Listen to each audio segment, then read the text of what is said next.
En el centro de la Sierra de Francia, el singular pueblo de Cepeda se mantiene como un testimonio vivo de siglos de historia y tradición. Sus calles empedradas y sus casas guardan las claves para entender cómo el tiempo ha modelado la arquitectura de esta región única. Cepeda nos ofrece un punto de partida privilegiado para desentrañar los secretos constructivos que se extienden a lo largo de toda la sierra. Quédate y déjate envolver por el arte y la cultura de la provincia de Salamanca.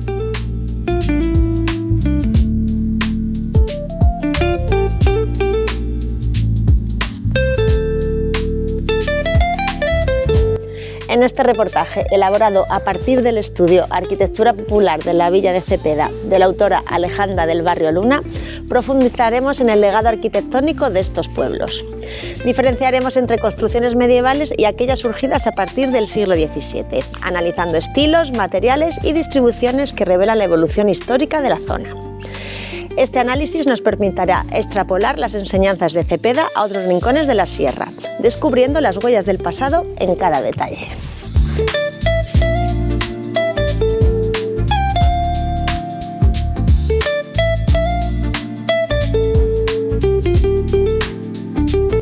Hola Alejandra. Hola Sonsoles. Bueno, dinos dónde nos encontramos ahora mismo. Pues bienvenidos a la Plaza Mayor de Cepeda, donde estamos al lado de la Moral, que ahora es un olmo, pero aquí estuvo la Moral histórica en la que se fundó el pueblo. Casi todos los pueblos son de repoblación de León, entonces conservan un árbol fundacional y en este caso es una moral. Y estamos frente a la logia del ayuntamiento, que es el antiguo balcón de autoridades medieval, donde está el inicio de la cerca que aproximamos a la aldea medieval, que empezaría por la calle Obligado, que es donde estaba situado el antiguo concejo carnicería. Vamos a verlo. Vamos. La calle Obligación. La calle Obligación, porque en la calle Obligación el obligado era el carnicero. En Cepeda no se permitía en el siglo XVI por las ordenanzas introducir animales, es decir, todos los animales tenían que estar de la cerca hacia afuera. El único sitio en el que se podían introducir animales era en la carnicería, que era el concejo. El concejo tenía debajo un solar donde trabajaba el obligado. Para poder meter los animales tenían que estar fuera de la cerca y se metían por la parte posterior. Es decir, que de aquí hacia allí empezamos con lo que es un trazado de aldea. Las calles son estrechas, se empieza el recodo, si os fijáis, no es recta, y este urbanismo de aldea medieval empieza aquí con casas de un solar muy estrecho, es decir, una altura de entreplanta entre 2 metros y 3 metros, y empieza con una configuración que fue modificada posteriormente en el 17, pero lo que es el trazado urbanístico es plenamente medieval. ¿Nos explicas entonces cómo es el trazado medieval de las casas?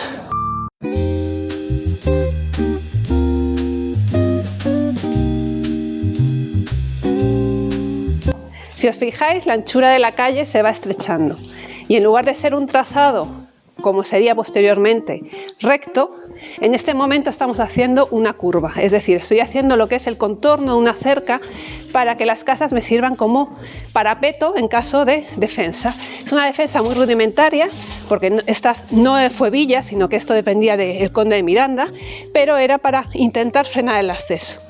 Y llegamos a la parte en la que las casas medievales se conservan gracias al concejo. Aquí era donde estaba el obligado. Aquí es donde estaba la casa consistorial, donde en la parte de arriba se reunían y en la parte de abajo se conservaba lo que era una zona como un poco de alhóndiga y una zona de servicios para el pueblo. Estas casas sí se caracterizan porque Cepeda era una villa y una aldea de aprovechamiento agrícola de viñas. ¿Qué es este aprovechamiento agrícola de viñas? En las ordenanzas del siglo XVI se estructuraba en que las personas tenían que tener sus fincas valladas, conservadas y solamente podían cultivar vino, hoja de linar y hoja de trigo, hoja de pan. Entonces las casas están adaptadas a este tipo de cultivo. La planta baja es una bodega. Las plantas medievales son una bodega, una puerta pequeña de acceso con un dintel de madera y unos mampuestos. El acceso a la vivienda se realiza por una escalera porque la vivienda está en la planta de arriba. La planta de arriba tiene una altura de forjado pequeña, entre 2,5 metros a 3, un forjado que se hace con cabrios y tablazones y unas fachadas que se hacen de ripios con entramado y enfoscado con morteros de adobe. El acceso se hace por unas escalinatas y para poder ampliar el espacio habitable, porque son casas muy estrechitas, de 3 por 5 metros, unos solares muy estrechos, se empiezan a sacar los balcones. Balcones que en este caso tienen además unos pies derechos que apoyan en esa escalera. Este tipo de casas empiezan a modificarse ya en el siglo XVI porque ya empiezan a tener caballerías. Las caballerías sí que se necesitan meter dentro de la vivienda porque no hay corrales en todo Cepeda documentados. Entonces, para poder ampliar esas caballerías se crea una zona delantera y una parte de bodega posterior. Las casas se alargan y empezamos a hablar ya de lo que es la casa obrador, que eso ya sería del siglo XVII. El acceso desde esta escalera da lugar a dos viviendas, es decir, tenemos una vivienda de 3 metros y otra vivienda de 3 metros. Para subir a la primera vivienda, que no tiene bodega, se accede por aquí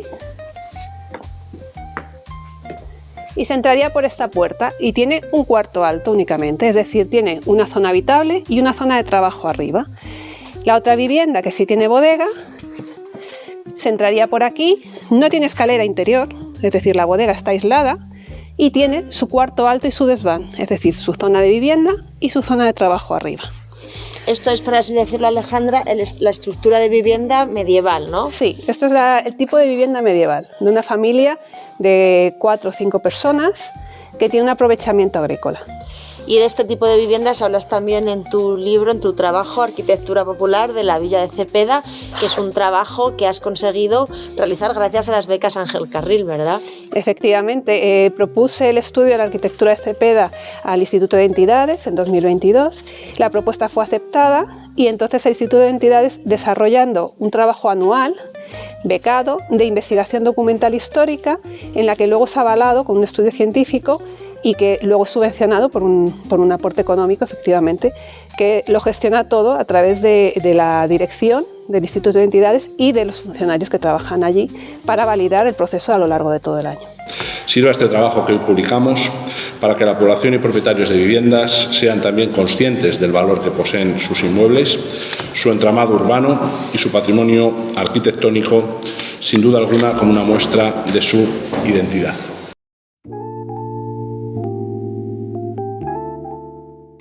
Nos estamos metiendo por lo que es la trasera, que era la parte no visible del pueblo. Es decir, aquí era donde los habitantes vivían, compartían y donde ellos llevaban su vida organizada.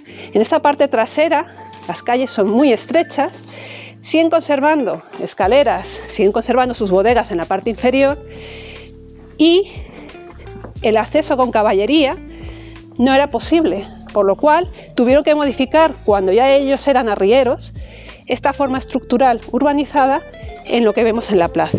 Si os fijáis aquí, esto es una casa medieval, tiene 5 metros por 3, la bodega abajo, una primera planta de forjado que nos damos, tiene 2 metros, luego otra segunda planta de 2 metros y lo que denominan ellos desván, es decir, tenemos bodega, cuarto bajo, cuarto alto y desván.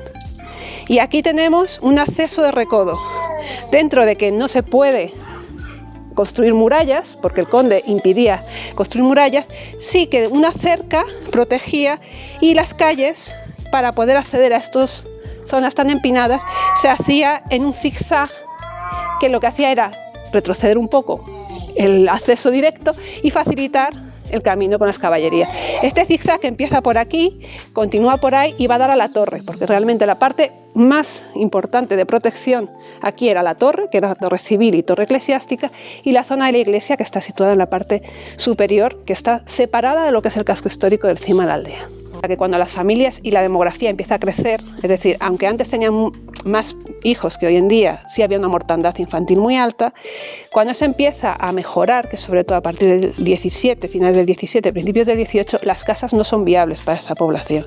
Entonces esas casas, además, tengo barriero, empiezan a traer material de fuera, empiezan a venderlo, empiezan a manufacturar, había sastres, es decir, el trabajo del lino, aquí se cultivaba el lino, se procesaba el lino, se enriaba y luego se hacía el trabajo de sastres.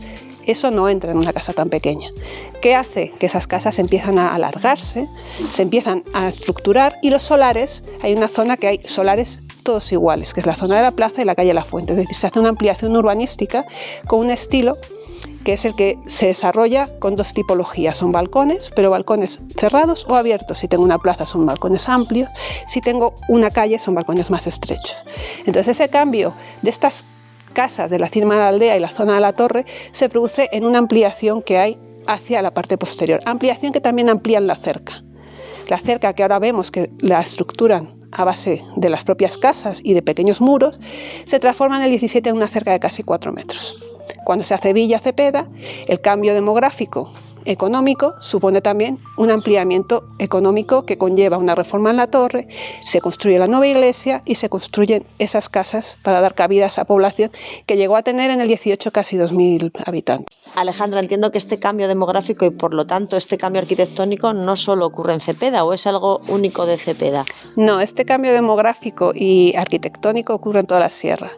El hecho de que San Martín del Castañar tenga también bastantes casas medievales, o Miranda, en la zona de Miranda, la parte baja entre la muralla y la iglesia, toda esa zona después de la calle principal, tiene bastantes casas medievales, supone que en ese momento eran núcleos pequeños, núcleos de repoblación, núcleos de asentamiento y aprovechamiento del medio. Cuando empieza a tener comercio y empiezan a llegar intercambios, estos núcleos se amplían. De hecho, la alberca, si tú vas por la calle principal, los dinteles, aquí no tenemos dinteles tallados porque aquí los dinteles medievales se hacían en madera. Ya los que tenemos tallados son del siglo XIX. Ese cambio demográfico y ese crecimiento exponencial se produce todo a través del siglo XVIII. El siglo XVIII conlleva un intercambio económico el vino de aquí se lleva fuera y otros productos se traen aquí. Los tejidos se llevan fuera y otros productos vienen a la sierra. Es decir, tenemos, por ejemplo, ejemplos de sequeros, que también hay un incremento demográfico importante, Villanueva del Conde, Madroñal, todos los pueblos van a surgir una explosión demográfica. Tenemos casi un 60% de casas que se podrían catalogar con fachadas del siglo XVII, reformadas arquitectónicamente posterior, pero manteniendo esa tipología de fachadas. ¿Te parece que las veamos? Sí, vamos a verlas. Esta zona ya es ampliación del 17. ¿Por qué? Porque las ordenanzas del 17, del final del 16, se dice que cuando se urbanice hay que hacerlo con travesías y cantones. Esto es una travesía, se sigue llamando travesía, porque si os habéis dado cuenta es muy alargado. Y llegar al final de la calle nos ha costado. Sin embargo, una travesía es fácil recortar. También es como materia de antiincendios. De hecho, esta manzana, que es una manzana ya del 17, con los inmuebles, con estos dos balcones, un balcón inferior y otro balcón superior, dentro tiene un patio de luces, que es algo que nosotros no pensaríamos, pero sin embargo tienen unos travesones estrechitos, que ahora os lo enseño, y todas estas casas dentro tienen ventilación, porque tienen ventanas a un lado y a otro. Es decir, que estas manzanas que se crean a través del 17 y la urbanización con estos dobles balcones también tenían un fin de salubridad de oxigenación de los ambientes. Las casas empiezan a alargarse, si tú no tienes un acceso de corriente de aire, las viviendas atrás no tienen ventilación, no tienen luz, con lo cual serían inviables. ¿Cómo solucionan esto? Con esto, un travesón. Esto, si os fijáis, es un travesón que marca una calle, otra y en medio la servidumbre de luces para evitar incendios y para generar salubridad. Plaza Mayor número 1, Alejandra. Sí. Cuéntanos. A ver, esta casa conserva el prototipo del siglo XVII en Cepeda. Este prototipo se ha mantenido, porque aunque se han hecho reformas, los balcones se han mantenido y la forma estructural y de anchura, pero esta conserva además el material original. Es decir, tiene una primera planta en la que tenemos una puerta de acceso y una puerta que da lugar a una hangarilla y una bodega. ¿Por qué se ha modificado? El cambio económico. Ya tenemos arrieros. Tenemos un servicio de venta de productos y las ventas de productos en Cepeda, como en otros pueblos de la sierra, solo se podía hacer en las viviendas particulares y solo la podían hacer los habitantes de las villas o de las aldeas. ¿Por qué cambia? Aquí había mulos para traer y llevar el material. Estos mulos, había 70 arrieros en Cepeda. Tenían que entrar dentro de las viviendas, no había corrales. Dentro de la cerca de la cima de la aldea estaba prohibido meter animales, con lo cual los habitantes tienen que empezar a expandir esa villa. Entran aquí y tienen una primera zona de caballerizas. ¿Cómo se ventilan las caballerizas? A través de una hangarilla. Luego tienen la segunda parte, que es la de bodega, porque ellos siguen teniendo su forma agrícola de trabajar. La parte de la bodega se sitúa al fondo. Y en medio tenemos la zona de la gareta y de pila y pesebre, porque los animales se mantenían dentro de las viviendas. Claro. ¿En qué cambia? Tengo casi 3 metros de altura. Estos 3 metros, en la parte inferior, tengo un trabajo de sillería y cantería, que eso es lo que se ha mantenido a partir del 17. Dinteles labrados y tallados con sillería y cantería. La parte superior es una parte de entramado de madera relleno de ripios de los propios bolos que se van encontrando, porque aquí las casas las hacían los propios habitantes. En otros pueblos, por ejemplo en Sequeros, sí que hay ejemplos de se contrata a o gallegos trabajando. Aquí no hay esa documentación. Y luego se va enfoscando con morteros de cal, que en principio son con propias tierras de alrededor. Hay 2 zonas de tejar y tiene esa tierra roja. Y luego, ya en el 19, esa tierra en muchos casos se extrae de zonas más exteriores, que son zonas que no son de cultivo. Estas plantas de unos forjados de 3 metros tienen además la característica de que en medio de cada tablón va otro travesaño, porque así facilita el uso de tablones de distinta anchura. Es una forma más versátil de trabajar. Y la diferencia con las casas medievales, aparte de la altura, es la ventilación. Empiezan a incluir balcones. Estos balcones tienen una parte exterior para uso festejo en la plaza, pero también para secar, para trabajar. Estos balcones dan lugar a una sala con alcobas, que ya es la casa obrador, en la que esas alcobas son donde duermes y esas salas donde recibes, donde vives. Y luego las alturas hacen un cuarto bajo y un cuarto alto, en la que la vivienda además hace vida de toda la familia, que están ampliándose. Anteriormente la vivienda solamente era una sala o 2 y ahora tiene 4 o 5 salas. Tengo una cocina en medio, 2 salas donde trabajo todos los productos agrarios, una parte superior, esa sería la primera planta, una parte superior que es de ampliación con otra cocina, en este caso tiene un fuego abajo, otro fuego arriba, abajo tengo los almacenes y arriba ya empezamos a tener más intimidad, es decir, si tengo 10 niños en casa, pues por lo menos 2 habitaciones para que 5 y 5 se distribuyan. Y luego arriba del todo volvemos a esa parte de desván, que sería en la zona donde está el horno y donde se vuelve a trabajar cosas de la familia. Madre mía, Alejandra, con toda la información que nos has dado en muy poco tiempo sobre Cepeda, creo que como no voy a retener tanto... Sí, para eso está el libro. Recomendamos desde aquí tu libro Arquitectura Popular de la Villa de Cepeda, un trabajo realizado gracias a las becas Ángel Carril, y que bueno, pues que aquí podemos encontrar todo lo que hemos hablado y muchísimo más. Sí, eso es, ahí está todo detallado y sobre todo que está todas las personas que vivieron, porque esa arquitectura popular, es decir, de la gente que moró aquí, y ese era mi interés, recoger las personas, y en el momento en que he tenido un listado de las personas que vivieron, están ahí. El primer listado es del siglo XVIII, entonces desde el siglo XVIII se pueden documentar todas las casas y toda la evolución del conjunto histórico. Pues enhorabuena por tu gran trabajo, un gran trabajo. Gracias a vosotros por venir. Y gracias por todo. Vale. Muchas gracias.